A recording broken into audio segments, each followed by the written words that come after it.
Welcome to Fractional COOs to the Rescue, the show that helps you move from an owner-run to a team-run business. I'm Jen Hamilton, your not-so-average sidekick, here to share stories, strategies, and a few tough truths to help visionary leaders and fractional COOs lead with confidence. Let's take flight. All right, my guest today is Renee Brauns. I'm super excited to have you here, Renee. Thank you for joining me today. Thank you so much for having me. I'm very excited about our conversation. We always have such a good one. Yes, I can't wait to dig in. Well, let's get to know you first a little bit. So I have a couple questions for you. Okay. So every sidekick to a hero has an origin story. So I want to hear what your origin story.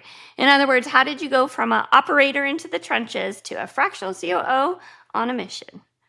Absolutely. Well, again, thanks for having me here. And yeah, it's always interesting to see what got us to this point. And so thinking about my life, I really found out I was that person who did all the operations, was the one that was the integrator, using the EOS terms, right, of really pulling everything together and seeing where there just were those disconnects between like just having endless meetings, no true vision, no true accountability. We would do strategic planning for the sake of doing it, but not really to have any action plans out of it. It just looked good and felt good. And so, having been in that role and more in the nonprofit side of the business, it just got me really thinking about that's the part that I geek out over and I really love, right? Is really trying to figure out where are we trying to go, what's our mission, and how are we going to get there in a way that makes sense and not just something that sounds good on paper. And so when I kind of left that operational side of things and began working with first nonprofits, but now working with very small businesses that are mission minded, that there is an outcome, there is meaningful impact that they're wanting, and helping them really be able to take those things and put them into action and into impact for what they're trying to accomplish. I love that. Well, and what I hear is you're a fractional COO on a mission for a mission. Yes, exactly. Exactly.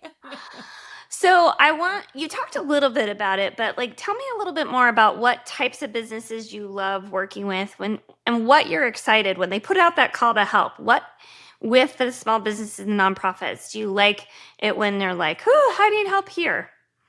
Yeah, absolutely. So I mentioned kind of small mission minded businesses. So that can be professional services, healthcare, nonprofits.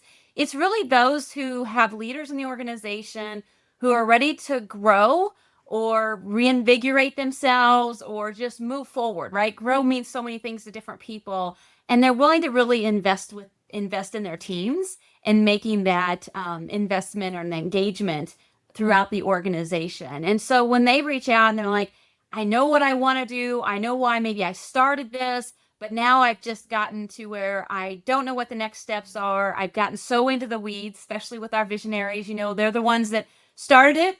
It was their baby. They're used to doing the work, but now they need to step back and really involve and engage the whole team. And so when those are like, hey, help me, I'm either stuck.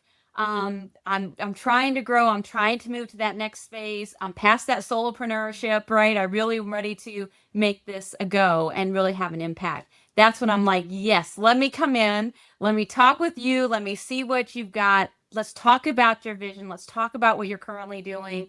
And then really getting those details and then rallying the team around it if they have a team, right? And even if it's just one or two, like it's just making sure we're all moving in the same direction.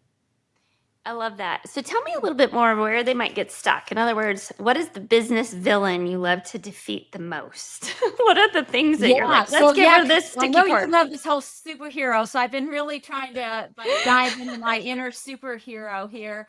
Yeah, so I think that the villains are the Tangle Weavers, those who are like we're in endless meetings. I'm causing a lot of challenges.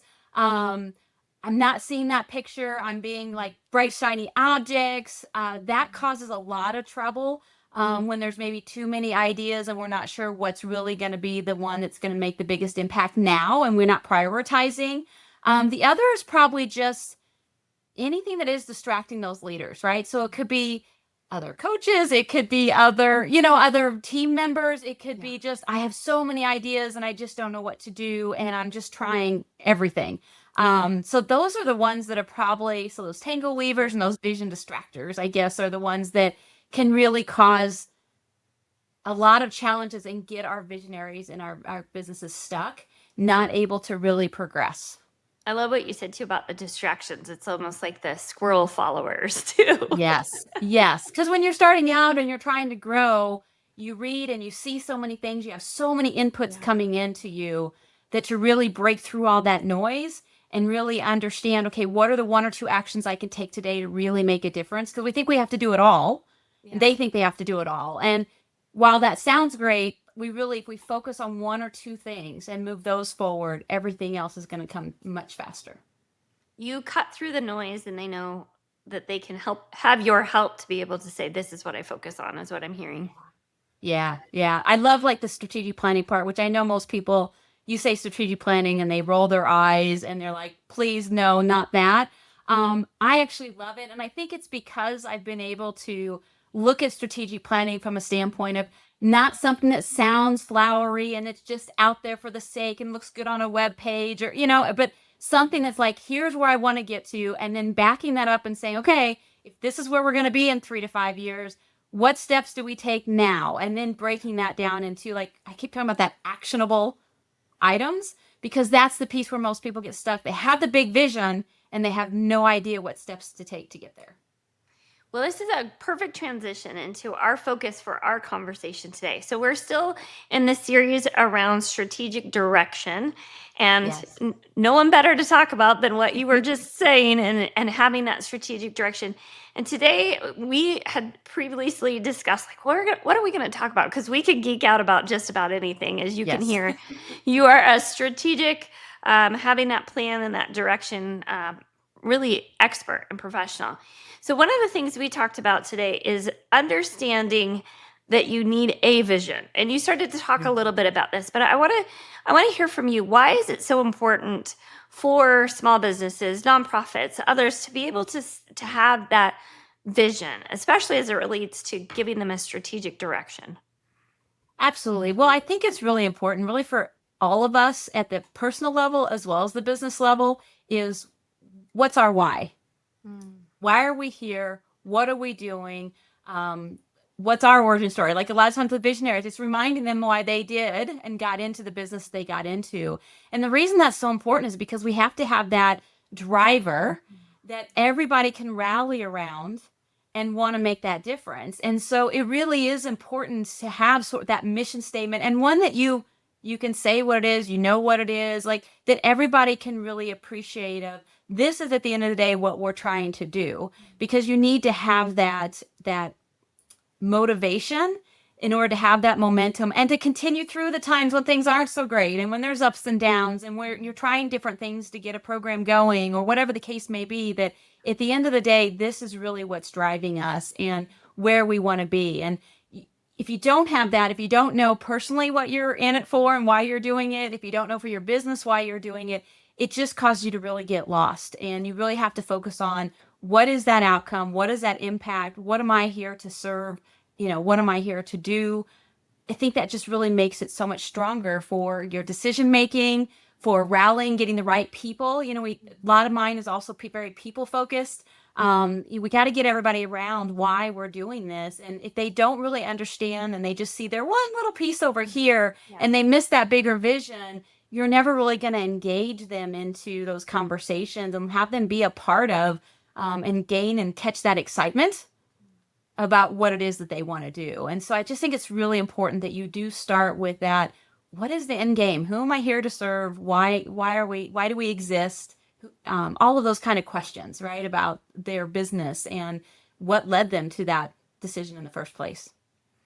I want to, this is so powerful because I hear that it's a driver. I hear that it's a rallying cry. It gives you ability to make decisions. But I want to dig into a little bit more about what is the process for figuring out that mission, because I'm curious if we think every business has a mission. I know there are some that are much more mission minded, and those are a great fit for you. But do you think, like you said, I want to go back to what you said about when you start, you had a purpose. So I'm Mhm. wondering if we can give into a little bit about like when you're starting, or, what if you never stopped and said, this is why we're doing it? Anything Yeah. around kind of building that mission, especially for our founders who are either getting started or recently started or been doing this for a while, about understanding their mission? Well, I think what the mission really also helps is it really helps align your business on your ideal clients. It really starts there of like, okay, I exist, I have this, whether it's a service, like a lot of mine are, again, professional service, nonprofits, we have that. At the end of the day, what is that service going to do and what impact? So is it a community impact? Is it a personal impact? Again, depending on what type of leader you are, but every single one, whether, we talk a lot about law firms, we talk about healthcare organizations, the nonprofits I'm with, and you're right, the nonprofits tend to have a little stronger reason why. But I think any kind of service that we're doing, you wanted to do it because you saw that there was a need, Mm. whatever that need was. And you felt like you had something that could meet that need. And so really that's what the mission is defining that need that's out there and why your service is going to be able to help that. And so it doesn't have to be this big mission and vision. And again, because people get hung up on that, it's just really understanding, who am I here to serve and what are they going to gain from this and why do they want to work with me? I love this simplification, although it's not a simple process, but simplifying it down Not to that need. correct. No, it's not a simple process, and people can get caught up into the Mm. wordsmithing of it all. It takes a lot of time to really draft it down to where you can really say, here's what I'm here to do. And it does take time. And I don't want people to get caught up on that either, because then you can spend so much time trying to get the wording right that you lose the value of what the true meaning is. So no, not a simple process. It does have that conversation has to go into it. It can take several iterations. I mean, they can start in one direction and in a year it could be something a little bit different or a little bit different, right? And that's why with strategic planning, it's not a one and done. Like you look out that 3 to 5 years, but every year you need to be visiting that because there are times when it may need to change. Now there's different schools on thought of that, or whether you can change a mission or vision.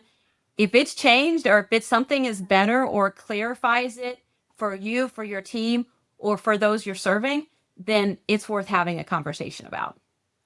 What I hear you saying is it's not about a bigger change, meaning I think you can wordsmith it, you can get more clarity. Yeah. But when you get to the heart of it, where you said it's like, where did you start with the need and the impact you want to make? There's always something like that.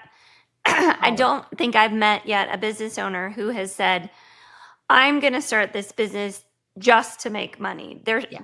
It wouldn't work, right? People aren't Mhm. wanting to just give you money. Right. You have to meet a need, and there's probably some reason you're drawn to that need. And I think that's part of what you're saying is that that can take a while to dig in. And so over time, especially as you're meeting needs, that's where I hear you can get some of that refinement and that clarity of what to say. But it's probably still, I don't know if you've experienced this, still the heart of it is the same. Absolutely. And I think even if somebody is going into something to make money, to your point, Mhm. at the end of the day, they got to figure out how to have that conversation and why people would want to work with them. And so it is still taking that big picture and saying, okay, well, who is, and it's even narrowing it down, right? We talk about niching and really trying to figure out, like you heard me say, like it's that small business mission minded. Yes. That mission minded makes mine a little bit different than maybe somebody else, Right. right? And what they're looking for. And so I think that even if you started out that way, to your point, to be sustain or to be sustainable, you have to have more than that, and you have to explain like what is it, and there usually is something more there. And I think that's what having that vision and having that plan really does. Again, it invigorates you. It reminds you that there's something more, something bigger out there. Otherwise, you're just going to jump from thing to thing to thing if it's Yeah. really just chasing the dollar. In my opinion, I really feel like having that and really zoning in on that need is really what drives and engages people. If running your business feels like herding cats, we can help. At Hamilton COOs, we work with visionary leaders to turn an overwhelming operation into a well-oiled machine. Visit HamiltonCOOs.com to see how you can grind less while your business grows. And now, back to the show. I can obviously hear how important this is, and it does sound like you can be very lost if, as a business, as an owner, as a team, without this. And I love the mission minded. It's like putting it into your mind. So if this is so important, why do you think so many businesses like skip this part or mess it up? Well, I think a big part of it is because they don't really appreciate the importance of it, right? They want to get right into the service and want to talk about my marketing. I want to go into my sales. And so I think a lot of times it's just not really grounding them into that. And I think that's where it's really having that foundation. And I think that's a lot of times where small businesses lose, and even associations or nonprofits, they really need to understand what's underlying, what's our foundation. Because once you have your foundation in place, it's strong. You can build on it. You can make those changes.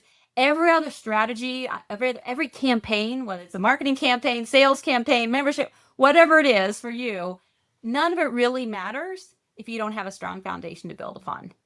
And I think that's where what happens though is we get so wanting to act and do and move that we forget that we really have to have that strong foundation. So, and it's not hopeless if you don't have it and things seem to, and we can always go back, and it's just asking some of those questions and finding out, like, again, what drove you to do this? Who are your customers? Who's coming to you? What problems them? I mean, there is a way to back into it, but I just think that's what it is. It's just, in the past, again, strategic planning got a bad rap because it was these lofty goals that meant nothing to anybody. And so I think really having that in place is so critical now. And I think more are seeing that, especially in this day and age. I mean, people want to work with others like them. We're in the people business. Our mentor talks about that all the time.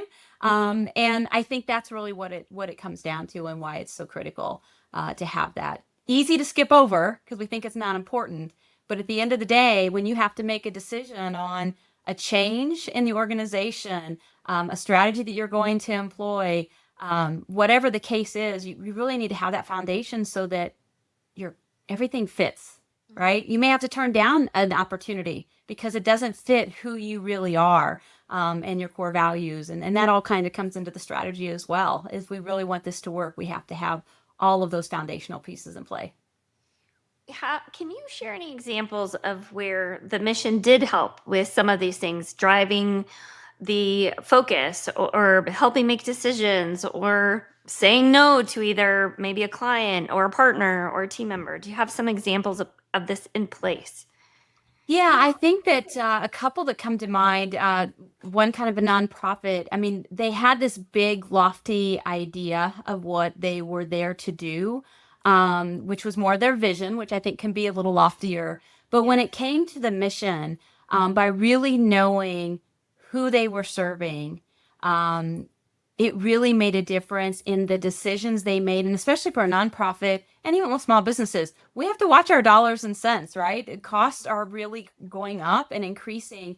And so by having a strong mission, they were able to say, okay, here's who we're serving. How can we best impact them or the lives that they're touching?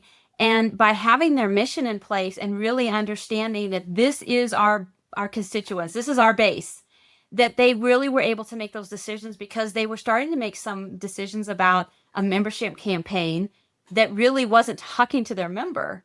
And it was kind of going outside of that. And so by not having their real strong, like, no, this is who we're here to serve, and this is what we do, and this is how our organization is different than all the other organizations out there. That's a big one that they would have missed out on because they were trying to be everything to everybody.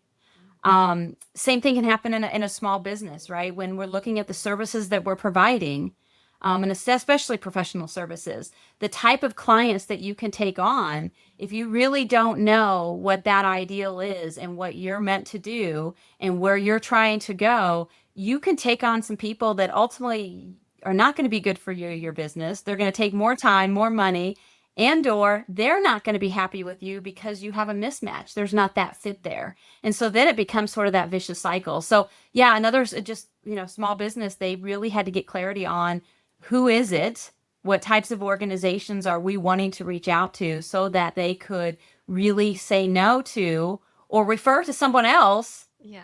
Yeah. Hey, this really isn't what I do, but here, let me try to help you get to the right person. And it saved them time and energy and actually ultimately provided a good opportunity for referrals or something else because they weren't able to help them. But by doing that and knowing who they were, it really made a big difference.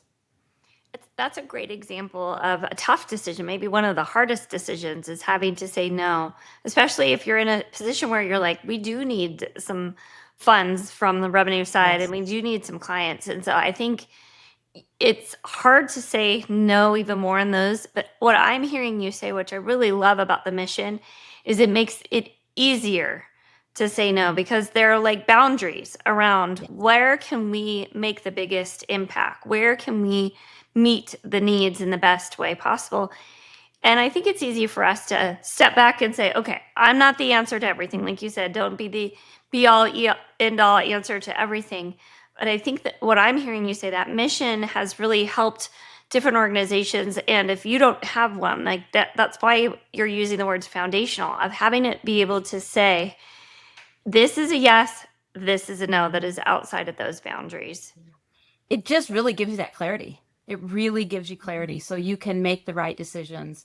So your team knows what they're supposed to be doing and how they're impacting that. I think that's one of them too, Jen. I didn't mention, but by having that mission and by having really, here's where we're going and here's our strategies and here's where we want to be, it really helps the whole team. And I've worked in organizations before where, again, the team member had their one little job and they thought that's all they did. But once they were enrolled in the bigger mission and enrolled in what we were trying to do, the ideas that they had, how they saw their role, just all of that flourished, right? Because instead of just being over here working on something and thinking I'm not really tied to the mission, they got to see how they are tied to it. And then sometimes they're the ones on the front lines and they see and can provide you more ideas than maybe you would have had otherwise. So it really is that clarity and helps you really align everyone so that we are all on the same page. And in a small business and a small organization, that's really more critical than ever. Yeah. I would think too, I hear what you're saying, like that you're getting better performance out of your team member, but I would imagine you actually get better engagement because they get to be part of the innovation. I would think then, of course, we're going to have better retention and maybe even recruitment when people do align with the mission. Are you seeing some of that as well? Oh, absolutely. Yeah. I think once you've been able to share that, you see right away whether there's a fit or not a fit.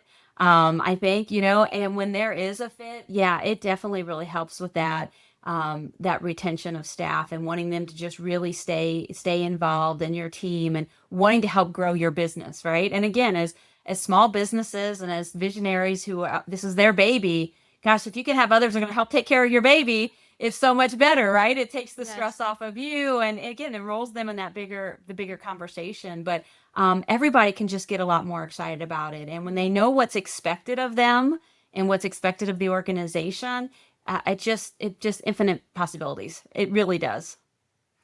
So maybe there are small businesses out there, people who are listening who are like, I think I have a mission, but maybe I don't. So how would they know this might need to be addressed? Are there any signs that like, maybe we're not aligned, or even if you have a mission, that team isn't there?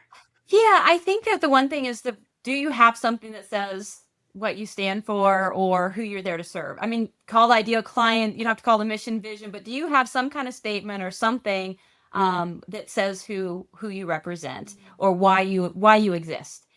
Just something like that. Like Yeah. don't put labels on it, just do you have that? And then if you were to ask the others in the organization, because this is always one of my fun when I do strategic planning, one of the things I'll do is a lot of times have individual calls. And that's one of the things I'll ask them is like, do you know your mission statement or do you know why you exist or who you serve? And to hear these who are supposedly your engaged people, right? And they all say something a little bit differently, or they're not quite sure, or sometimes that's the test too, is just asking that question of who do we serve? Why are we here? It can make such a big difference. And then it kind of catches them like, oh, well, I guess if I'm not able to tell you what it is, I'm not able to tell my clients, my customers, Yeah. it helps them understand like maybe I'm not communicating as well as I should because everybody in the organization should have an idea. They don't have to have it memorized. I joke about that sometimes, but it is something that you want to have two or three key words, a tagline, something that everybody can start with of here's who we are. So I think that would be the first thing is just do those in your organization. I mean, are you all saying, yes, this is what we do and who we serve? Like I think those are the two questions I would start with. And then if you have one and you're saying, well, I don't know, is this strong enough, not strong enough? I then would say just look at it and see how are you using that though when you are making your decisions and when you're starting to plan, or are you using it when you plan? If you have it out there and you kind of have that, but when you're making all your decisions and you're not having those discussions about does it align? Yeah. Do the decisions you're making, the programs you're trying to put in place, does it align with who you say you're here to serve or what your mission is?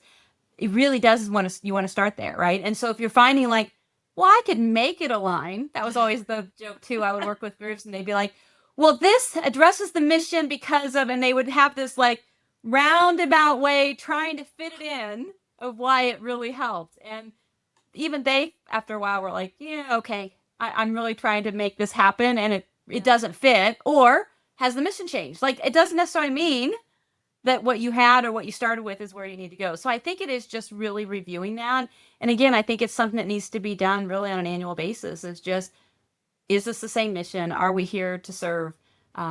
It really is looking at that lens. What I hear you saying that I think is a good takeaway from this is it's about having people internalize the mission, not memorize the mission. Correct. And then Correct. when it's internal, like it's just sort of part of the business and the team DNA, then it's much easier to kind of catch yourself and like, is this working? Is this not working for us? Exactly. Because that strategy turns into execution, right? Mm-hmm. Your people have to have that purpose. You know, your vision turns into those results. So it all just really does flow together. And that's how you make the best progress for the organization and can grow. And again, have the impact that you're trying to have on the society, on your constituents, you know, in the world that you want to have. Even if it's a small little piece, you know, we all want to have meaning. And I think that once you have that, it just makes things so much easier for the organization, but it makes you it's more fulfilling. Oh, yeah. It's just really more fulfilling too. And it helps your bank account and it helps, you know, all of those other things. Like, you know, I don't want to take away from the money I mean, we are in business, right? Yeah. And even nonprofits, I always say like, yes, we are in business and that is what we need to do. But these things really will help you get there and grow so much faster and sustainable if you're always looking at those and coming back to that foundation. Well, I hate to say that we're getting close to the end here, but I wanted to actually, you had said it, let's take some of the strategy and put it into execution. What's one or maybe two things a listener can put this into action in the next week? Where can they, you mentioned the ways to start, but what's one thing they could do to step in the right direction? Yeah, I think it's just looking at, if you have a mission, dust it off. If you haven't looked at it in a while, or even if you have, but just really look at it. And then if you have that, just do that gut check, if nothing else, of is that fitting for you? Is that what you're trying to do? And then depending on your team, does your team know that? And are you using that in your planning when you're making your decisions? So I think it's just really taking a look at it. If it's been a while, or if it's something you do every year, that's great. But now really make sure you've enrolled others in it. And do they really know what we're here to do? I think those would be the things that I would say the quickest takeaways. And then if you're not sure, or if you're not sure if you're leading and you realize, oh gosh, we're not, then that's a conversation then to really have. Now, how do we take that and really put a whole plan around it and start really prioritizing the steps that we're going to take to move our organizations forward? I love that. Thank you for that. Okay, now it's time to flip the mic. So you get to ask me anything. All right. Well, I was thinking, Jen, I know you've made a difference in so many people's lives in your career and have just done so much in this space and in others. Looking back now, knowing you still have more to come, but what would you say is one of your proudest moments of all the lives you've touched, all the impact that you've made? Is there something that really stands out for you? What a sweet question, and thank you for that acknowledgement. It's interesting. One of the fun things is I don't know what I'm going to be asked, and the thing that pops up in my head is what I'm going to go with, and it's like making me emotional thinking about it. So I must be in the right area.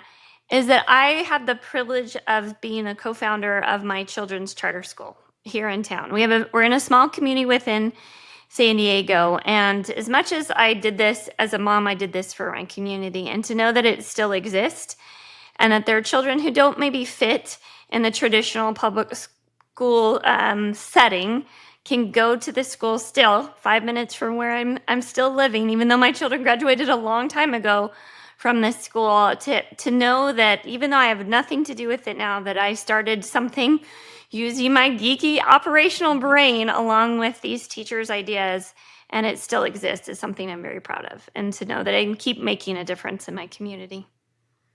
That's amazing. And I think that says it all. Like, that's the heart you put into everything you're doing. The podcast here, other things, your firm, just all the information you make available. I think that really just talks to you about your character and who you are. Thank you so much. Thanks for sharing that. You are welcome.